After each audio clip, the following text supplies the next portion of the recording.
안녕하세요.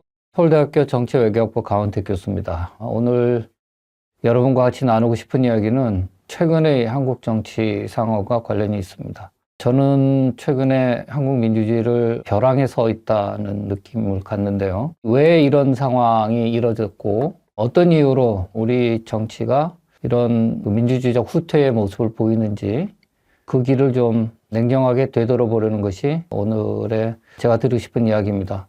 2024년 12월 3일에 계엄 선포, 그리고 그 뒤로 이어졌던 대통령에 대한 탄핵, 그리고 정치적 양극화, 그 다음에 거리의 정치, 심각한 분열이 보이고 있는 거리의 정치까지 최근의 그 한국 민주주의의 퇴행의 모습을 보면서 왜 그동안에는 이런 문제가 없었고 비교적 잘 진행되어 왔는데 오늘날에는 이런 위기로까지 치닫게 되었을까?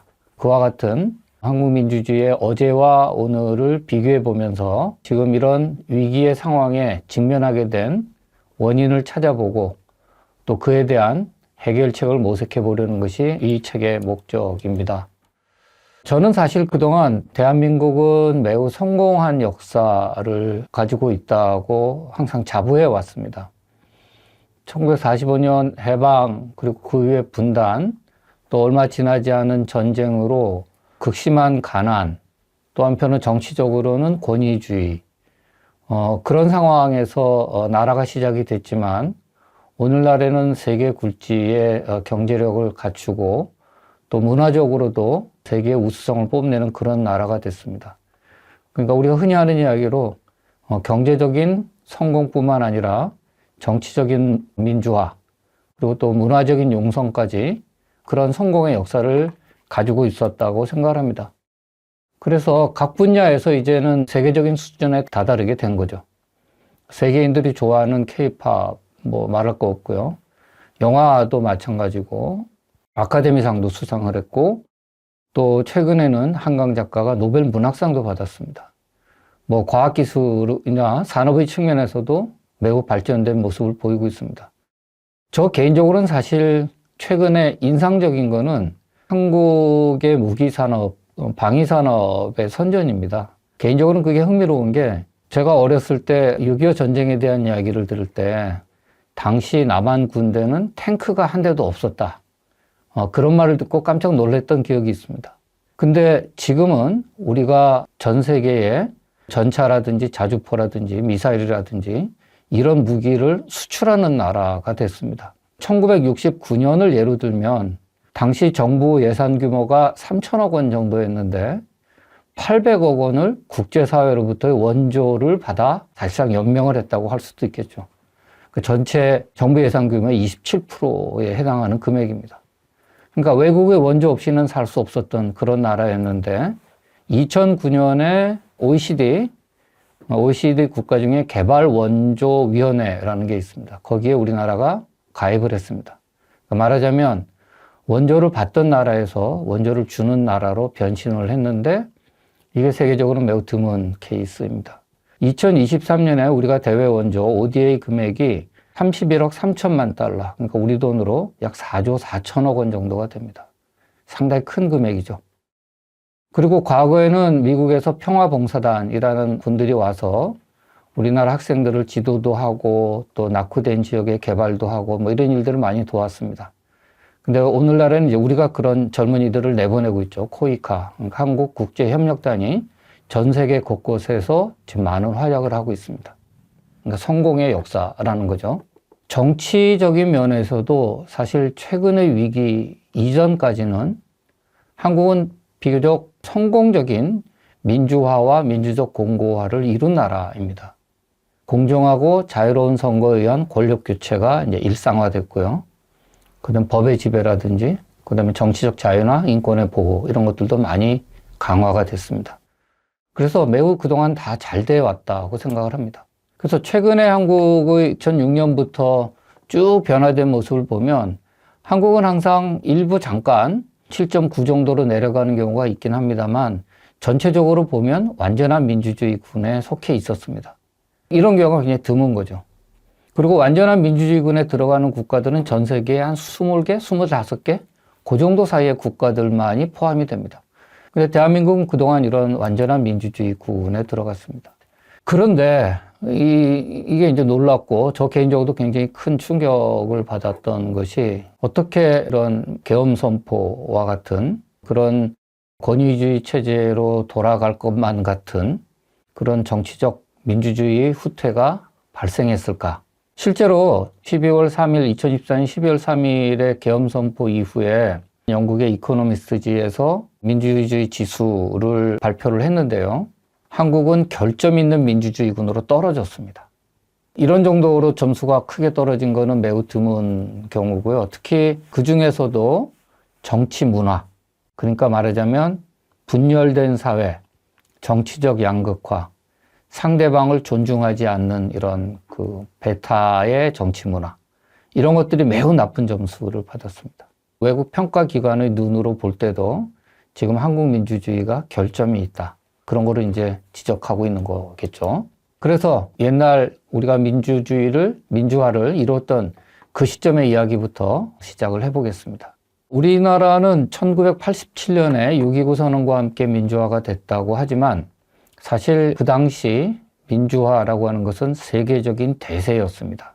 전 세계에 매우 많은 나라들이 1970년대 중반부터 1990년대까지 민주화를 이뤘습니다. 그러니까 당시에 이 민주화는 세계사적인 흐름이었고, 당시에 자유민주주의 체제라는 것은 전 세계가 받아들이는 보편적인 체제가 되었다.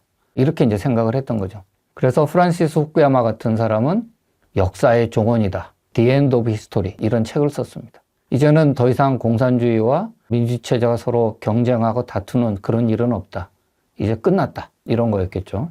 그래서 굉장히 낙관적인 기대가 있었던 시점입니다.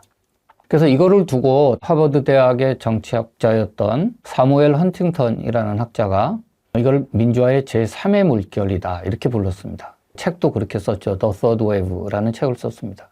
그럼 왜 제3이냐? 그럼 첫 번째는 뭐냐? 첫 번째는 국왕이나 귀족이나 종교 지도자나 소수의 특권 계층에게만 정치적 권리가 부여있던 상황에서 이제 점차 대중선거권으로 확대되어 가는 것을 민주화의 제1의 물결이라고 봤습니다. 서구의 경우를 보자면 처음에는 세금을 낼 수 있는 일정한 부를 갖춘 남성, 그 다음에 조금 더 진행이 되면서 일반적인 남성, 그 다음에 여성으로까지 확대되어 나가는 이 과정이 민주화의 제1의 물결이라고 볼 수 있고요. 민주화의 제2의 물결은 제국주의 시대에 제국주의 국가의 식민지가 된 거죠. 식민지에 있는 식민지 주민들은 정치적 권리가 없죠. 우리나라도 일본 강점기를 생각하면 될 것 같습니다. 그래서 민주화의 제2의 물결은 제국주의의 식민지가 됐던 그 주민들이 2차 세계대전 이후에 독립을 하면서 정치적 권리를 획득하게 된 것. 이게 이제 민주화의 제2의 물결이고, 우리나라도 1945년에 해방이 됐고 1948년에 제2의 물결을 탔다고 볼 수 있습니다. 근데 대한민국의 제3의 물결의 민주화가 중요한 거는 그게 오늘날의 정치를 사실상 규정하고 있기 때문입니다. 87년에 우리가 민주화를 이루었던 그 역사적 경험이나 그때의 교훈이 사실은 오늘날까지 이어지는 이른바 87년 체제의 핵심적 가치라는 거죠. 그게 잘 지켜졌을 때는 정치가 제대로 작동을 했던 거고, 그게 뭔가 제대로 작동이 되지 않으면 오늘날 우리가 겪고 있는 것 같은 그런 이제 정치적 혼란을 겪게 된다고 볼 수 있습니다. 그렇기 때문에 우리가 제3의 물결, 1987년에 민주화를 어떻게 이뤄냈는지에 대해서 우리가 좀 살펴볼 필요가 있습니다. 다 아시는 대로 1979년 10월 26일 박정희 대통령이 암살을 당했습니다. 유신 체제는 박정희 대통령 한 사람만을 위한 체제였습니다. 그렇기 때문에 그 체제 하에서는 어떤 대안도 어떤 후계자도 미리 마련해 둘 수가 없는 거죠. 그러니까 박정희가 죽었을 때 결국 남아있는 힘은 관료 조직이거나 아니면 군밖에 안 남았던 거죠. 그 군 내부에서 전두환 보안사령관을 정점으로 하는 젊은 신군부라고 우리가 부르는 그런 세력입니다. 이 육사 11기는 자기들에 대한 엄청난 자부심을 갖고 있습니다. 우리가 이 나라를 끌고 나갈 앞으로의 군의 그 엘리트다, 이런 생각을 생도 시절부터 수없이 들으면서 이제 커온 거죠. 결국 이런 권력의 공백기에 군 내부에서 갈등이 생겨나게 됐습니다. 그 갈등이 터져 나온 게 12.12 사건인 거죠. 신군부가 군부의 새로운 실력자로 등장하게 된 게 12.12 사건이라고 볼 수 있습니다. 그리고 이제 12.12 이후에 신군부는 권력의 중심으로 떠올랐고 그 이후에 제5공화국 건립까지 이어지게 되는 이제 그런 과정을 겪게 됩니다. 이 때문에 기본적으로 제5공화국은 유신이라고 하는 틀 내에서 만들어졌다고 볼 수 있습니다. 그러니까 유신과 근본적인 차이를 갖기가 어려운 거죠. 그 유신이라고 하는 체제 안에서 성장해 왔고 그거의 버팀목이었던 그 힘 중에 하나가 사실은 이제 전두환으로 대표되는 그런 군부였다고 볼 수 있죠. 그래서 종종 유신의 연장으로 많이 평가를 받습니다.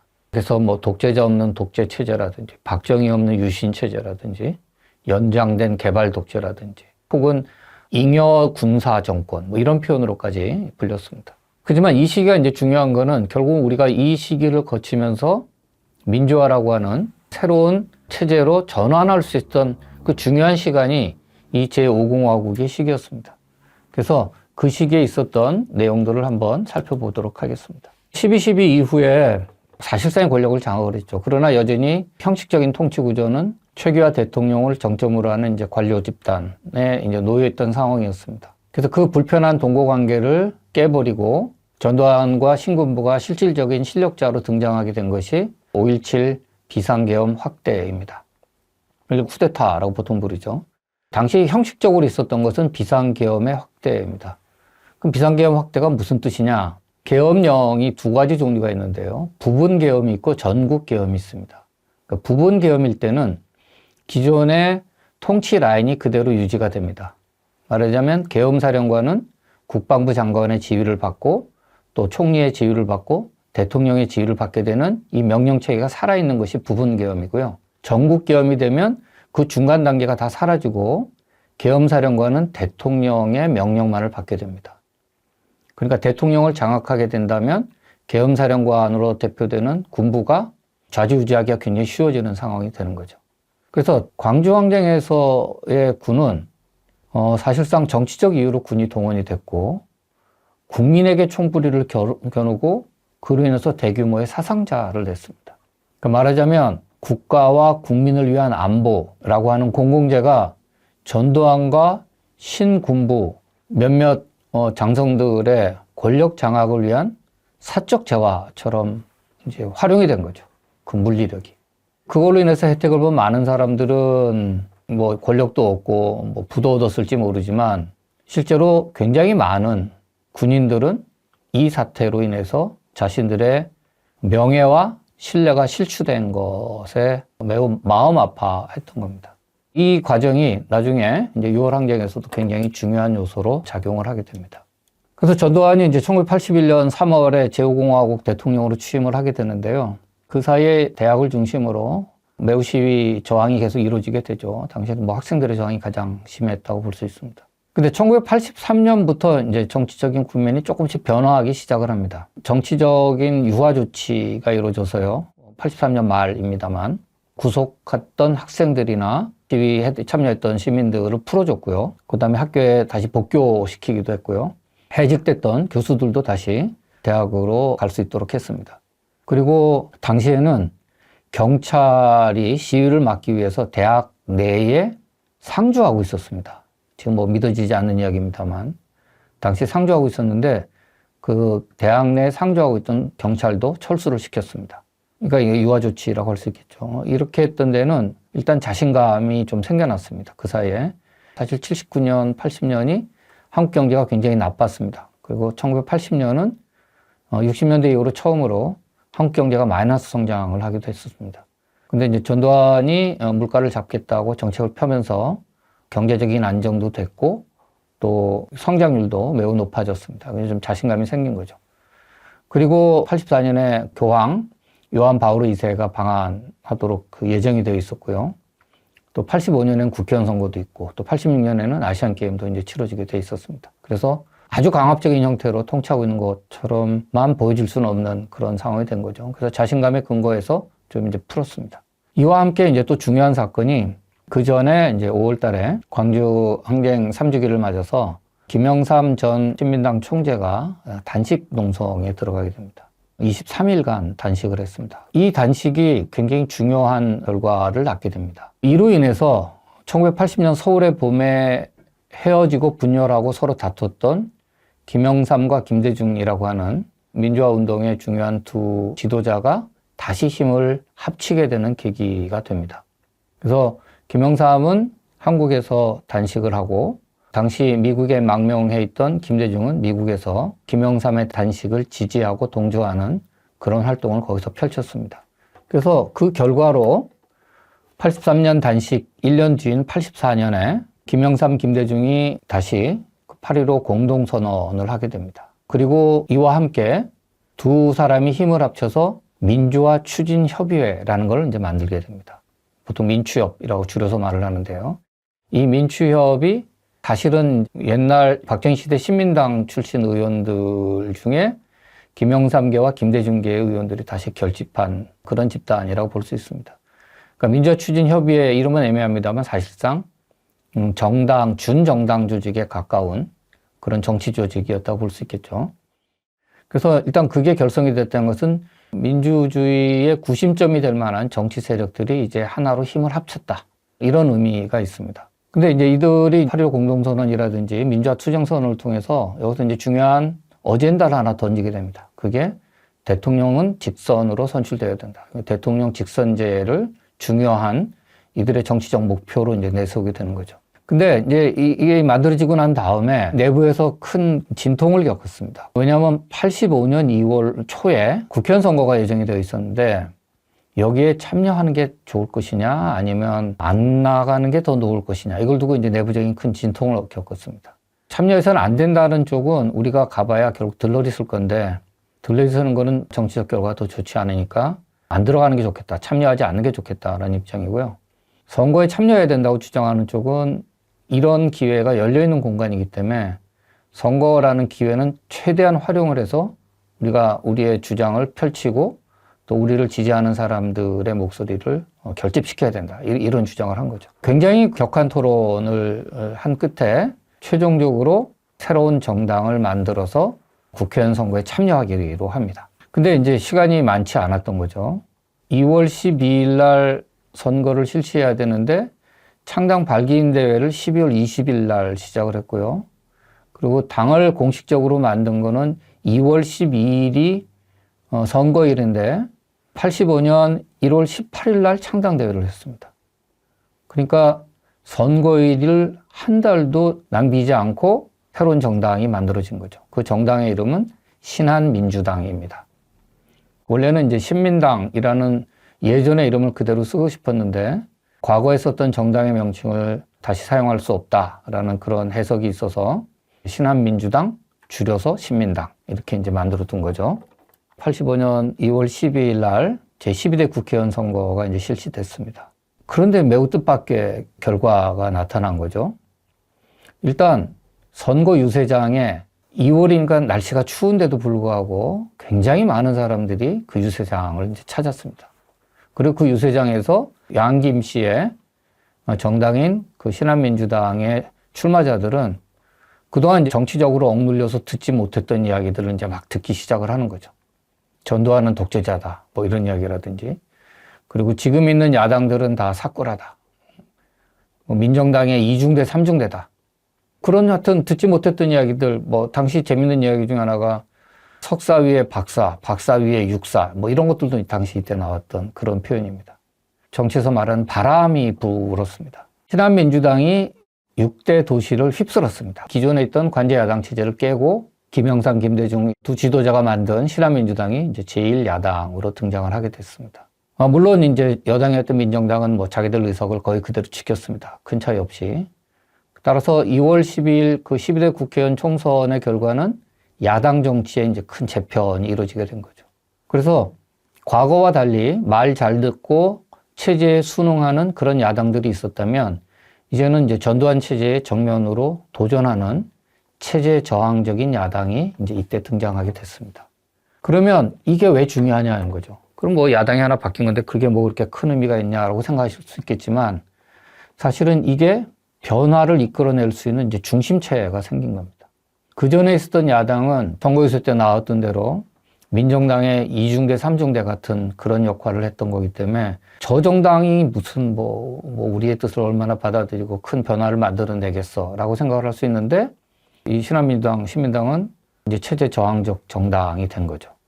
그리고 또 중요했던 거는 이들이 내걸었던 목표는 많은 사람들이 공감할 수 있는 주제인 거죠. 내 손으로 대통령을 뽑자. 직선 대통령제라는 거죠. 그러니까 체제를 바꿀 수 있는 굉장히 중요한 어젠다긴 한데 그렇게 과격하지는 않습니다. 당시만 해도 이런 뭐 북한과의 이런 안보와 관련된 위협도 상당히 컸기 때문에 과격한 변화로 인해서 생겨날 수 있는 불확실성에 대해서는 많은 사람들이 좀 두려워했습니다.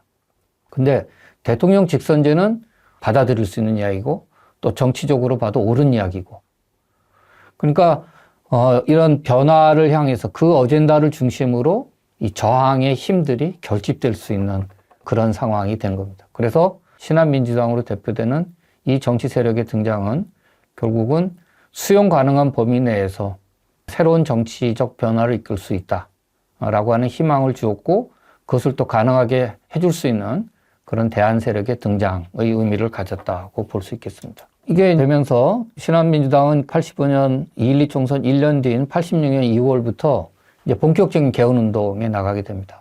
1000만인 개헌 서명 운동을 이제 벌이게 되는 거죠. 각 지역을 다니면서 이제 이런 개헌 서명 운동을 벌였는데 개헌 운동에 대한 지지나 열기가 고조가 되니까 전두환 정권에서도 일단 그거를 수용하는 태세를 보였습니다. 뭐 아주 적극적인 것이라기보다 거리에서 그러지 말고 들어와서 국회 내에서 논의하자고 한 거죠.